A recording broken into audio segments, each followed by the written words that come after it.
Types of plans എന്ന ഭാഗത്തിലേക്ക് എല്ലാവർക്കും സ്വാഗതം.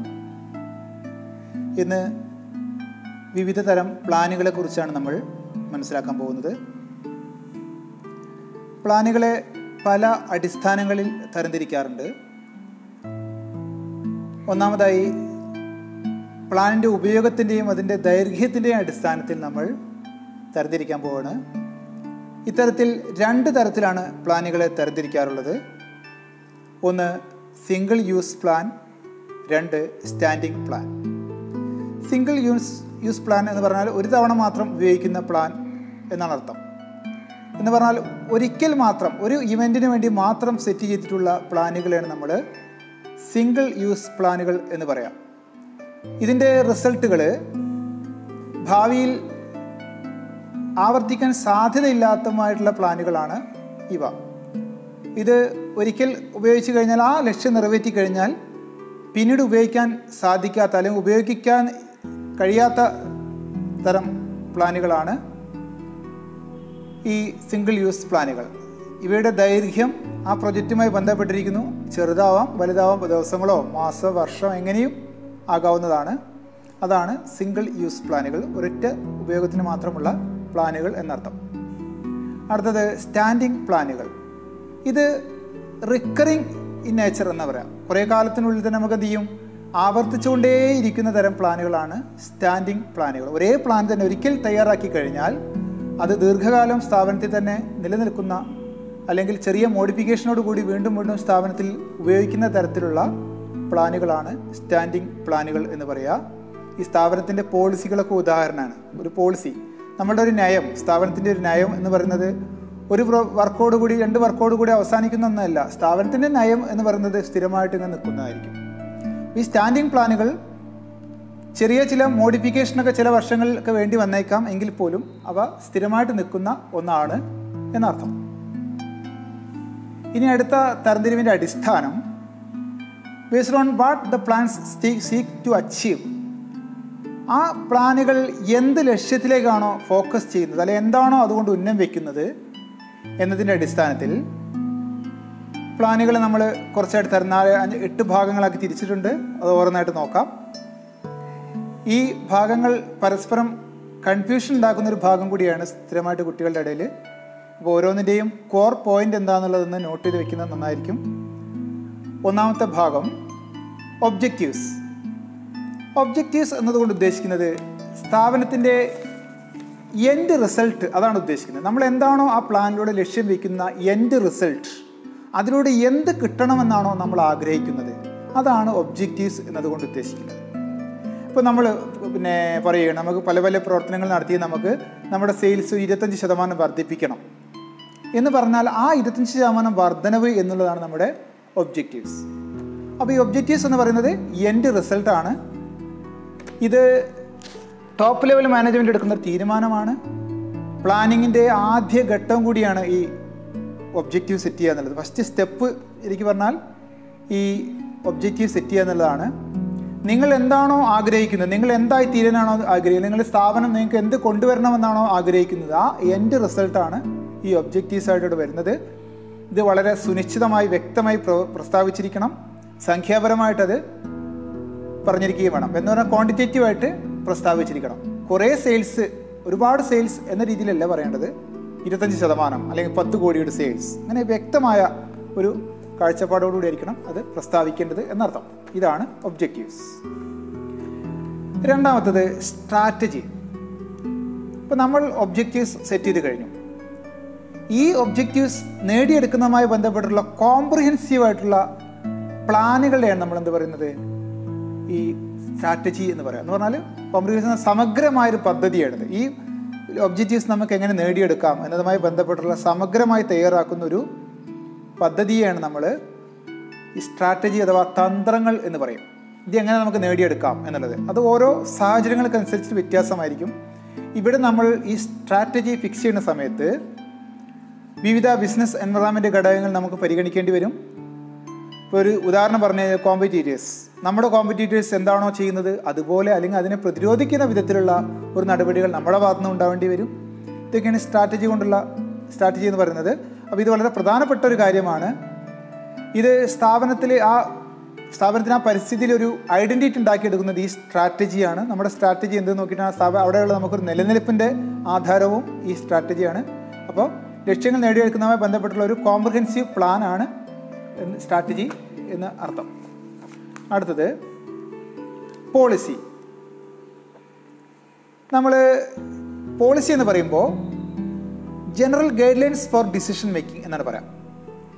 തീരുമാനങ്ങൾ എടുക്കുന്നതിലുള്ള ചില ഗൈഡ് ലൈൻസ്, മാർഗനിർദ്ദേശങ്ങളെയാണ് നമ്മൾ പോളിസി എന്നതുകൊണ്ട് ഉദ്ദേശിക്കുന്നത്. ഇപ്പോൾ ജനറലായിട്ട് സ്റ്റേറ്റ്മെൻറ്റുകളാണ്, ഒരു ഫ്രെയിംവർക്കാണ് എന്നൊക്കെ നമുക്ക് പറയാം, ഒരു ചട്ടക്കൂടാണത്. ഈ ചട്ടക്കൂടിൻ്റെ ഉള്ളിൽ ഒതുങ്ങി നിന്നുകൊണ്ട് മാത്രമാണ് മാനേജേഴ്സിന് തീരുമാനങ്ങൾ എടുക്കാൻ കഴിയുകയുള്ളൂ.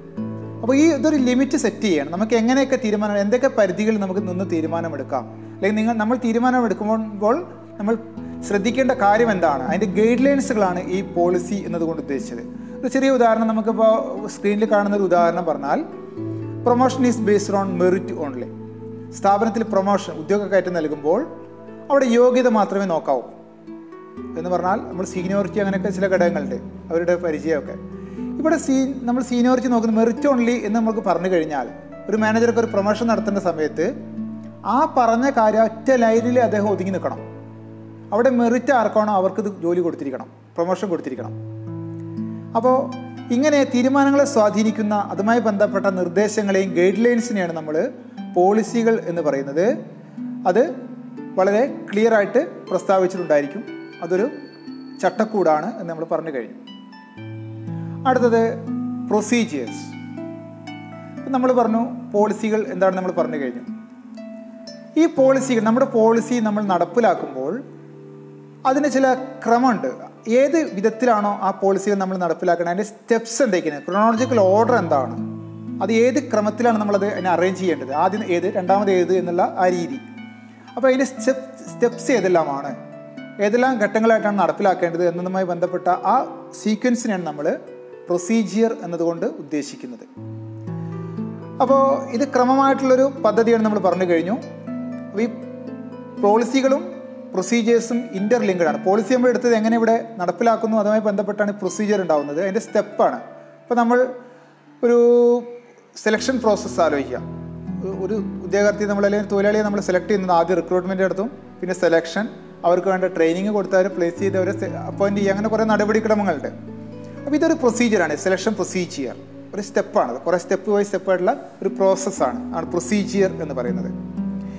അടുത്തത് മെത്തേഡ്സ് ആണ് നോക്കാനുള്ളത്. പ്രൊസീജിയേഴ്സ് നമ്മൾ പറഞ്ഞു കഴിഞ്ഞു. ഒരു പോളിസി എൻഫോഴ്സ് ചെയ്യുന്നതുമായി ബന്ധപ്പെട്ട ക്രോണോളജിക്കൽ ഓർഡറിലുള്ള കുറേ സ്റ്റെപ്സാണ് നമ്മൾ പ്രൊസീജിയറായിട്ട് പറഞ്ഞത്. ആ സ്റ്റെപ്സ്, ഒരു സ്റ്റെപ്പിൻ്റെ സ്പെസിഫിക്കേഷനാണ് നമ്മൾ മെത്തേഡ്സ് എന്നതുകൊണ്ട് ഉദ്ദേശിക്കുന്നത്. ഓരോ സ്റ്റെപ്പും എങ്ങനെ നടപ്പിലാക്കണം അതുമായി ബന്ധപ്പെട്ട അതിന് ഡീറ്റെയിൽഡ് ആയിട്ടുള്ള ഗൈഡൻസുകളാണ് നമ്മൾ ഈ മെത്തേഡ്സ് എന്നതുകൊണ്ട് ഉദ്ദേശിക്കുന്നത്. ഒരു ഉദാഹരണം പറഞ്ഞു കഴിഞ്ഞാൽ, ഇപ്പോൾ നമ്മൾ സെലക്ഷൻ പ്രൊസീജിയർ നമ്മൾ പറഞ്ഞു, അതിൽ റിക്രൂട്ട്മെൻറ്റ്, സെലക്ഷന്, പിന്നെ ട്രെയിനിങ്, അങ്ങനെ കുറേ കാര്യങ്ങളുണ്ട്. ഇപ്പോൾ ട്രെയിനിങ് ഒരു ഉദാഹരണമായിട്ട് എടുക്കാം. അതിലൊരു സ്റ്റെപ്പാണ് ട്രെയിനിങ്. ഈ ട്രെയിനിങ് അഥവാ പരിശീലനം നൽകുക എന്നുള്ളത് ഏത് മെത്തേഡ് സ്വീകരിക്കണം. ഇപ്പോൾ ഓൺ ദ ജോബ് ട്രെയിനിങ് ആണോ, അല്ലെങ്കിൽ അപ്രന്റീസ് ട്രെയിനിങ് അങ്ങനത്തെ വല്ലതും ആണോ, അല്ലെങ്കിൽ അങ്ങനെ പല പല മെത്തേഡ്സ് ഉണ്ട്. ഏത് മെത്തേഡാണ് നമ്മൾ സ്വീകരിക്കേണ്ടത് എന്നുള്ളതാണ് ഇവിടെ മെത്തേഡ് കൊണ്ട് ഉദ്ദേശിക്കുന്നത്. അപ്പോൾ ആ പ്രൊസീജിയറിലെ ഒരു സ്റ്റെപ്പിൻ്റെ സ്പെസിഫിക്കേഷൻ നമ്മൾ വിളിക്കുന്ന പേരാണ് മെത്തേഡ്. ഏത് മെത്തേഡ് നമുക്ക് സ്വീകരിക്കാവുന്നതാണ്.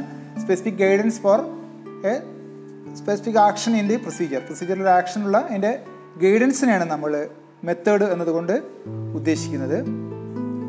അടുത്ത ഭാഗം റൂൾസ്. റൂൾസ് എന്ന് പറയുന്നത് എന്ത് ചെയ്യണം അല്ലെങ്കിൽ എന്ത് ചെയ്യരുത് എന്നതുമായി ബന്ധപ്പെട്ടുള്ള സ്പെസിഫിക് ആയിട്ടുള്ള ഒരു നിർദ്ദേശമാണ്, സ്റ്റേറ്റ്മെൻറ്റുകളാണ്. മാനേജറിയലായിട്ടുള്ള അവരുടെ തീരുമാനമാണത്. മാനേജ്മെൻറ്റിൻ്റെ ഒരു കാര്യത്തെക്കുറിച്ചുള്ള സ്പെസിഫിക്കും വളരെ സ്പഷ്ടവും റിജിഡുമായിട്ടുള്ള ഒരു തീരുമാനത്തെയാണ് നമ്മൾ എന്ത് വിളിക്കുന്നത്, റൂൾസ് എന്ന് വിളിക്കുക. അത് മാറ്റങ്ങൾക്ക് വിധേയമാകുന്നതല്ല, അത് വളരെ കാർക്കശ്യമുള്ളതായിരിക്കും. ചെറിയൊരു ഉദാഹരണം പറഞ്ഞു കഴിഞ്ഞാൽ, പുകവലി പാടില്ല, അത് സ്റ്റേറ്റ്മെൻറ്റാണ്, മാനേജ്മെൻറ്റ് തീരുമാനമാണ്. അതിൽ മാറ്റമില്ല, മാറ്റങ്ങൾ വരുത്താൻ പറ്റുന്നതല്ല. അതേപോലെ തന്നെ ഓഫീസ് ടൈം 10 മണിക്കാണ്, അല്ലെങ്കിൽ ഓഫീസ് ടൈം 8 മണിക്കാണ്. ഇതൊക്കെ സ്പെസിഫിക് ആയിട്ട് നമ്മൾ സൂചിപ്പിക്കുന്ന ചില സ്റ്റേറ്റ്മെൻറ്റുകളാണ്. ഇത് വളരെ റിജിഡാണ്, വളരെ സ്പെസിഫിക് ആയിട്ട് പറഞ്ഞിരിക്കണം. മാനേജ്മെൻറ്റിലെ ഏറ്റവും സിംപിളസ്റ്റ് ആയിട്ടുള്ള പ്ലാനുകളും ഈ റൂൾസാണ് എന്നാണ് പറയപ്പെടുന്നത്. അപ്പോൾ റൂൾസ് വളരെ ക്ലിയർ ആയി കഴിഞ്ഞു. അടുത്തത് പ്രോഗ്രാംസ്. സ്ഥാപനത്തിൻ്റെ ലക്ഷ്യങ്ങൾ അല്ലെങ്കിൽ നമ്മുടെ എൻഡ് റിസൾട്ട്സ് നമുക്ക് നേടിയെടുക്കുന്നതുമായി ബന്ധപ്പെട്ടിട്ടുള്ള പ്രവർത്തനങ്ങളുടെ എല്ലാം ആകെ ഒരു കോംപ്രിഹെൻസീവ് ഡീറ്റെയിൽഡ് ആയിട്ടുള്ളതും കോംപ്രിഹെൻസീവ് ആയിട്ടുള്ളതുമായ ഒരു ചിട്ടപ്പെടുത്തലാണ് പ്രോഗ്രാംസ് എന്നതുകൊണ്ട് ഉദ്ദേശിക്കുന്നത്. ഇവിടെ എന്തെല്ലാം കാര്യങ്ങൾ നമുക്കിത് ചെയ്യാനുണ്ടോ അതിൻ്റെ എല്ലാ കാര്യങ്ങളുടെയും ഡീറ്റെയിൽഡ് ആയിട്ടുള്ള ഓരോ മൈന്യൂട്ടായിട്ടുള്ള കാര്യങ്ങളുടെയും ഒരു ഡീറ്റെയിൽഡ് ആയിട്ടുള്ളൊരു വിവരണം അതിലുണ്ടാവും. അതായത് നമ്മുടെ ഒബ്ജക്റ്റീവ്സ് എന്തൊക്കെയാണ്, നമ്മുടെ പോളിസീസ് എന്തൊക്കെയാണ്, നമ്മുടെ പ്രൊസീജിയേഴ്സ് എന്തൊക്കെയാണ്, എന്തെല്ലാം മെത്തേഡ്സ് നമ്മളതിൽ സ്വീകരിക്കേണ്ടതുണ്ട്, അതുപോലെ തന്നെ മാനുഷികമായ വിഭവങ്ങൾ എത്ര ആവശ്യമാണ്, മാനുഷികേതരമായ വിഭവങ്ങൾ എത്ര ആവശ്യമാണ് തുടങ്ങി ഓരോ മൈന്യൂട്ടായിട്ടുള്ള ചെറിയ ചെറിയ കാര്യങ്ങളുടെ അടക്കം വിശദമായ പ്രസ്താവനകൾ അടങ്ങിയ ഭാഗമാണ് പ്രോഗ്രാംസ് എന്നതുകൊണ്ട് ഉദ്ദേശിക്കുന്നത്. ഇതിൽ എല്ലാ ആക്ടിവിറ്റീസും അടങ്ങിയിട്ടുണ്ട്. നമ്മൾ ആ ടാസ്ക്, നമ്മൾ ആ ജോലി നിർവഹിക്കുന്ന അല്ലെങ്കിൽ നേടിയെടുക്കുന്നതുമായി ബന്ധപ്പെട്ടിട്ടുള്ള മൊത്തം പ്രവർത്തനങ്ങളുടെ ഒരു വിവരണമായിരിക്കും. അല്ലെങ്കിൽ ലഘുവായതും അല്ലെങ്കിൽ ചെറിയ ലഘുവായ കാര്യങ്ങളുടെ പോലും കോംപ്രിഹെൻസീവ് ആയിട്ടുള്ളൊരു കാര്യങ്ങൾ ഒഴിച്ചു നിർത്താത്തുള്ള ഒരു വിവരണം അല്ലെങ്കിൽ വിശദീകരണമാണ് ഈ പ്രോഗ്രാംസ് എന്നതുകൊണ്ട് ഉദ്ദേശിക്കുന്നത്. ഇനി ലാസ്റ്റ് ഭാഗമായിട്ട് പറയാനുള്ളത് ബജറ്റ്. ബജറ്റിന് നമ്മൾ ചുരുക്കി പറയാറുള്ളത് ന്യൂമറൈസർ പ്ലാൻ എന്നാണ്. നമ്മൾ പ്ലാൻ ചെയ്യുന്നത്, അതിൻ്റെ റിസൾട്ടുകൾ പ്ലാൻ ചെയ്യുന്നത് എന്തിൻ്റെ അടിസ്ഥാനത്തിലാണ്? ന്യൂമറിക്കൽ ടേംസിലായിരിക്കും, സംഖ്യാപരമായിട്ടുള്ള കാര്യങ്ങളിലായിരിക്കും പ്ലാൻ ചെയ്ത് വെക്കുക. എന്ന് പറഞ്ഞാൽ അടുത്ത വർഷത്തേക്ക് ഇത്ര രൂപ മാറ്റി വയ്ക്കുന്നു, അല്ലെങ്കിൽ ഇപ്പോൾ ചിലവ് ഇത്ര ആയിരിക്കും, വരവ് ഇത്ര ആയിരിക്കും, സെയിൽസ് ഇത്ര ആയിരിക്കും. നമ്മൾ മുൻകൂട്ടി പ്ലാൻ ചെയ്യണം. നമ്മൾ അടുത്ത വർഷത്തേക്ക് നീക്കിയിരിപ്പ് എന്തായിരിക്കും, അടുത്ത വർഷത്തേക്ക് ചിലവിനായിട്ട് നമുക്ക് ഇത്ര മാറ്റി വയ്ക്കാം, നമ്മളെ വരവ് ഇത്ര പ്രതീക്ഷിക്കുന്നു, സെയിൽസ് ഇത്ര പ്രതീക്ഷിക്കുന്നു, അങ്ങനെ ഒക്കെ സംഖ്യാപരമായിട്ട് എക്സ്പ്രസ് ചെയ്യുന്നതിനാണ് ബജറ്റ് എന്ന് പറയാം.